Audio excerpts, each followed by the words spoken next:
இந்த குடும்பம் கருணாநிதி குடும்பம் இருக்கே, தொடர்ந்து அதிகாரத்தில் இருந்து வந்திருக்கக்கூடிய ஒரு குடும்பம் ஆச்சுங்களா. ஆட்சியே இல்லைனாலும் கட்சி அவங்ககிட்ட தானே இருக்குது. லட்சக்கணக்கில் கோடிக்கணக்கில் கொண்டு வந்து கொட்டுறதுக்கு கட்சி தொண்டர்களும் கட்சி நிர்வாகிகளும் தயாராக இருக்கும்போது இவர்களுக்கு என்ன கவலை? தோழர்களே, திரு ஸ்டாலின் அவர்கள் தன்னுடைய வேட்பு மனு தாக்கல் செய்திருப்பார்ல, அதுக்குள்ள அவரோட சொத்து விவரங்களை எல்லாம் போட்டிருப்பார்ல. அந்த 2006 தேர்தலாக இருக்கட்டும், 11 தேர்தலாக இருக்கட்டும், 21 தேர்தலாக இருக்கட்டும், எல்லா தேர்தலையும் இவர் தாக்கல் செய்துள்ள அந்த சொத்து விவரங்களை நீங்கள் எடுத்து பாருங்களேன். சொந்தமாக அவர்கிட்ட ஒரு கார் கூட இருக்காது. நம்ப முடியுது அவங்களால? சொந்தமாக ஒரு முதலமைச்சர்கிட்ட சொந்தமாக ஒரு கார் கூட இல்லையா அவருக்கு? முதலமைச்சரோட பேரன் இன்பநிதியோட பெயரில் இருக்கக்கூடிய 3 கோடி ரூபாய் காரில் தான் இப்போ போயிட்டு வந்துட்டு இருக்காரு. 1234 இந்த car number, fancy number. Inbanithi சின்னோண்டு பையன் 18 வயசு தான் ஆகும்னு நினைக்கிறேன் அவனுக்கு. ஏதுங்க 3 கோடி ரூபாய்க்கு கார் வாங்குற அளவுக்கு ஏதுங்க அந்த இன்பநிதிக்கு பணம்? இன்பநிதி பேரில் கார் வாங்கிக்கிட்டு முதலமைச்சர் அதை பயன்படுத்துவார். அப்போ அவரோட சொத்து பட்டியலை தேர்தல் பிரமாண வாக்குமூலத்தில் தாக்கல் செய்யும்போது அந்த காரை குறிப்பிட வேண்டிய அவசியம் இல்லைல்ல. பேரனோட சொத்தெல்லாம் தாத்தா போடணும்னு அவசியம் இல்லைல்ல. ஆனால் இந்த குடும்பத்தின் செல்வ செழிப்பு, செல்வம் எவ்வளவு இருக்கிறது என்பது ஊருக்கே தெரியும் இல்லையா? அதிமுக அமைச்சர்கள்லாம் இன்னோவா காரில் போயிட்டு இருக்கும்போது இவர் 3 கோடி ரூபாய் காரில் போகிறார். இவர் மட்டும் இல்லை, அமைச்சர் காந்தி 5 கோடி ரூபாய் காரு, திருச்சி அமைச்சர் திரு நேரு 6 கோடி ரூபாய் காரு. அப்படியே ஒவ்வொருத்தரும் செல்வத்தில் திளைக்கிறார்கள். இந்த குடும்பம் ஆரம்பத்திலேருந்தே நான் சொன்னேன்ல, கருணாநிதி காலத்திலிருந்தே இந்த குடும்பம் அதிகாரத்தையும் செல்வத்தையும் சுவைத்து வளர்ந்ததனால் இந்த குடும்பத்துக்கு நினப்பே தமிழ்நாடு நமக்கு சொந்தம்ன்ற நினப்பு. யோசிச்சு பாருங்க, கலைஞர் இருந்தார், இறந்துட்டார். அதுக்கப்புறம் ஒரு மகன் மு.க. ஸ்டாலின் வந்தார். அதுக்கப்புறம் ஒரு புள்ள உதயநிதி ஸ்டாலினை இளைஞரணி செயலாளராக்குனாங்க, எம்எல்ஏ ஆக்குனாங்க, அமைச்சராக்குனாங்க, துணை முதலமைச்சர் ஆக்கிட்டாங்க. அடுத்து கட்சி தலைவர் 24 ஆட்சிக்கு வந்தாங்கன்னா உதயநிதி தான் முதலமைச்சர். ரைட்டா? ஓகே. ஸ்டாலினாவது இளைஞரணியை தொடங்கினார், ஏதோ வேலை செஞ்சார், மிசால ஜெயிலுக்கு போனார், கதெல்லாம் விட்டாங்க. உதயநிதி நாள் விளங்காத படத்தில் நடிச்சது தவிர என்னங்க கட்சிக்காக கான்ட்ரிபியூட் பண்ணார்? அவர் இளைஞரணி செயலாளர், அவர் துணை முதலமைச்சர், ஸ்டாலினோட தங்கச்சி மகளிர் அணி செயலாளர். இதெல்லாம் பத்தாதுன்னு இன்பநிதியையும் கூட்டிகிட்டு வர்றாங்கன்னா எவ்வளவு ஆணவம் இருக்கும் இந்த குடும்பத்துக்கு, யோசிச்சு பாருங்க. அதனால்தான் திமுக தீய சக்தி என்று நான் சொல்கிறேன். இந்த 2026 தேர்தலில் திமுக தோல்வி அடைவதோடு நின்றுவிடக்கூடாது. இனிமேல் என்னைக்குமே திமுக ஆட்சிக்கு வரக்கூடாது. எதிர்க்கட்சி தலைவர் திரு எடப்பாடி பழனிசாமி அவர்கள் மீண்டும் மீண்டும் கூட்டத்தில் இதுதான் திமுகவுக்கான கடைசி தேர்தல் என்று பலமுறை அவர் குறிப்பிடுவதை நானும் குறிப்பிடுகிறேன். இதோட திமுக எந்திரிச்சு தேர்தலில் போட்டியிட நிலைமைக்கு கூட அந்த கட்சி இருக்கக்கூடாது. ஒரு முக்கியமான சம்பவத்தை இதற்கு உதாரணமாக குறிப்பிடுவது சரியாக இருக்கும் என்று நினைக்கிறேன். 2024 ஆண்டு தமிழக அரசு சார்பில், விளையாட்டுத்துறை சார்பில், துணை முதல்வர் உதயநிதி தானே விளையாட்டுத்துறைக்கான அமைச்சர், உதயநிதி சார்பில் கார் ரேஸ் நடத்தப் போகிறோம் என்று ஒரு அறிவிப்பு வெளிவந்தது. கார் ரேஸ்ன்றது ஒரு விளையாட்டு, கிராண்ட் ப்ரீலாம் நடக்கும், நீங்கள் பார்த்துருப்பீங்க.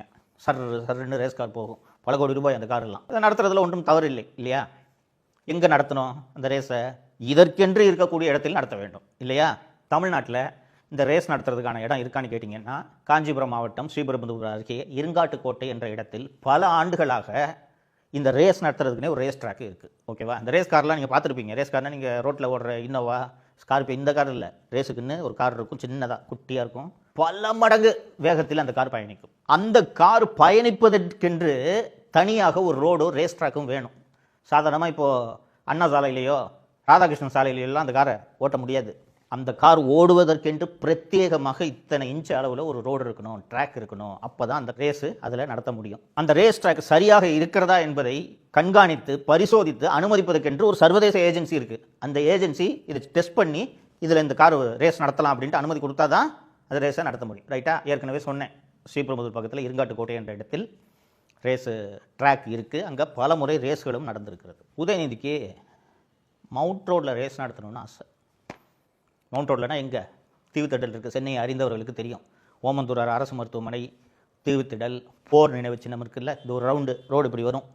இந்த பாரிஸ் கார்னர் போகிற வழியில் நீங்கள் பார்த்தீங்கன்னா அந்த பிரிட்ஜு இறங்குற இடத்துல ரவுண்டு நேராக போனால் போர் நினைவு சின்னம், அப்படியே சுற்றி வந்தீங்கன்னா டாக்டர் சுவாமி சிவானந்தா சாலை, அது அந்த இடத்த கார்னரில் தான் ஓமந்தூரார் அரசு மருத்துவமனை இருக்குது. இப்படி வந்தீங்கன்னா தீவுத்திடல் ஜாயின் ஆகும். இது ஒரு ரவுண்டு இல்லையா? இதில் நடத்தணும்னு உதயநிதிக்கு ஆசை. இந்த பைத்தியக்காரனாவது இப்படி ஒரு ஆசைப்படுவானா? யோசிச்சு பாருங்கள். நான் ஏற்கனவே சொன்னேன், இருங்காட்டுக்கோட்டை என்ற இடத்தில் ரேஸ் ட்ராக் இருக்குன்னு சொன்னேன். அங்கே போய் நடத்திக்க. இங்கே தான் நடத்துவேன்னு உதயநிதி ஒற்றை காலில் நிற்கிறார். சரி நடத்துங்க, நான் தான் அந்த குடும்பம் எவ்வளோ பெரிய பணக்கார குடும்பம்னு சொன்னேன். உங்கள் துட்டில் நடத்துங்க. எதற்காக அரசு பணத்தை செலவழிக்கிறீர்கள்? அந்த ரேஸ் நடத்துவதற்காக தமிழக அரசு செலவு செய்த தொகை மட்டும் 42 கோடி தெரியுமா? நான் ஏற்கனவே சொன்னேன், இந்த ரேஸ் நடத்தலாமா இல்லையா, அந்த ரேஸ் ட்ராக் தரமானதா இல்லையான்றதை சர்வதேச ஏஜென்சி பரிசோதித்து அனுமதி அளிக்க வேண்டும் என்று. அந்த கார் ரேஸ் நடத்துவதற்கு ஏற்றாறு போல் நான் இப்போ சொன்னேன்ல, ஓமந்தூரார் போர் நினைவு சின்னம் அந்த ரவுண்டு, இது முழுக்க புதிதாக சாலைகள் போடப்பட்டன. அந்த பக்கம் போனவங்களுக்கு தெரியும், ரோட்டுக்கு நடுவில் சென்டர் மீடியன்லாம் இருக்கும். இந்த ரேஸ் நடத்தணுன்றதுக்காக சென்டர் மீடியன்லாம் ரிமூவ் பண்ணாங்கங்க. உலகத்தில் எங்கேயாவது இந்த அநியாயம் நடக்குமாங்க? இதெல்லாம் எதற்காக என்றால் பட்டத்து இளவரசரின் கேளிக்கைக்காக. அவருடைய நண்பர்கள் மற்றும் சினிமா நட்சத்திரங்கள் அத்தனை பேரோடும் அமர்ந்து இந்த ரேஸை இவர் கண்டுகளிக்க வேண்டும் என்ற ஒரே காரணத்துக்காக மக்களது வரிப்பணம் 42 கோடி ரூபாய் செலவிடப்பட்டது தோழர்களே. அந்த பக்கம் ஹாஸ்பிட்டல் இருக்கே, அங்கே தான் இந்த ரேஸை நடத்தணுமா நீங்கள்?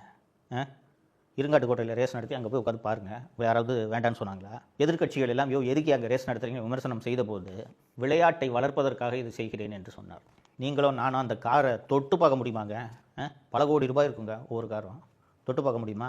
இன்னொரு உதாரணத்தை சொல்கிறேன். இதெல்லாம் எதுக்கு குறிப்பாக இந்த கார் ரேஸ் உதாரணத்தை சொன்னேன்னா, இந்த குடும்பத்துக்கு தமிழ்நாடு நமக்கு சொந்தம்னு நினப்பு இருக்குது, உறுதியாக இருக்குது. இவங்களுக்கு வேறு என்ன கதி?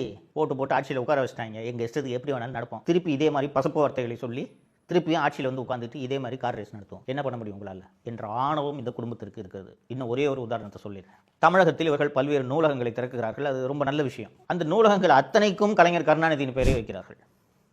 கிளாம்பாக்கத்தில் புதுசாக ஒரு பஸ் ஸ்டாண்டு கட்டாங்க, அங்கே அதற்கும் கலைஞர் பெயரை வைக்கிறார்கள். தமிழ்நாடு பூரா உங்கள் தாத்தா பேரையே நீங்கள் வச்சுக்கிட்டு இருந்தீங்க, உங்கள் அப்பா பேரையே நீங்கள் வச்சுக்கிட்டு இருந்தீங்கன்னா தமிழ்நாடு பூரா உங்களுக்கு சொந்தமா? கிட்டத்தட்ட தமிழ்நாடு பூரா நமக்கு சொந்தம்ன்றது நினப்பு இருக்கா இல்லையா அந்த குடும்பத்துக்கு? தோழர்களே, 2022 ஆட்சிக்கு வந்த ஒரு 7-8 மாதத்தில் தமிழக அரசு ஒரு திட்டத்தை அறிவித்தது. என்ன திட்டம் தெரியுமா? கருணாநிதியோட பேனாவுக்கு செலவைக்கிறேன். அதாவது என்னென்னா, அவ்வளோ எழுதியிருக்கிறாராம் அவர். சரி, எழுதினீங்கன்னா அந்த பேனாவை கொண்டு போய் மியூசியத்தில் வைங்க. இந்த பேனாவில் தாங்க கலைஞர் எல்லாத்தையும் எழுதினார், குறளோவியம் எழுதினார், தொல்காப்பிய பூங்கா எழுதினாருன்னு எல்லாரும் பார்க்கட்டும்.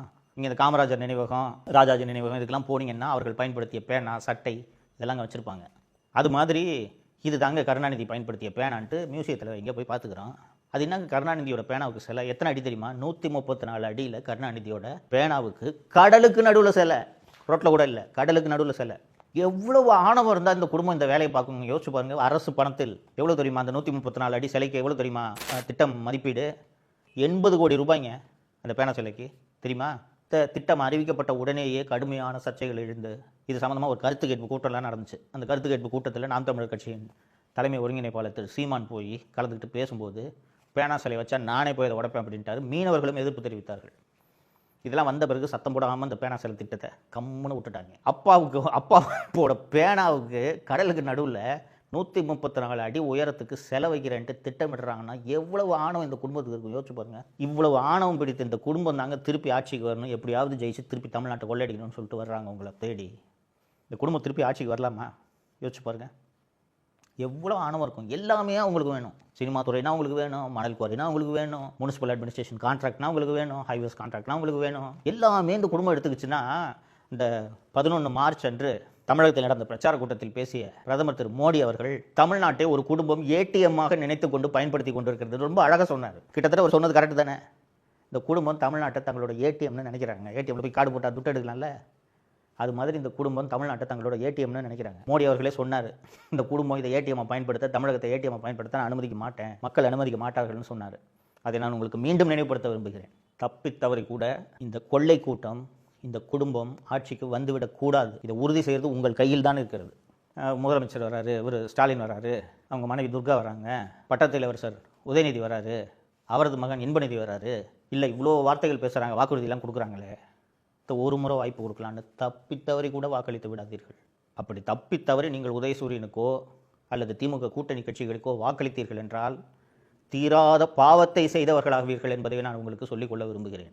பாவம் திமுகவுக்கும் அது கூட கூட்டணி கட்சிக்கும் நீங்கள் வாக்களிச்சிங்கன்னா அதை விட மாபெரும் பாவம், மகா பாவம் வேறு எதுவுமே கிடையாது.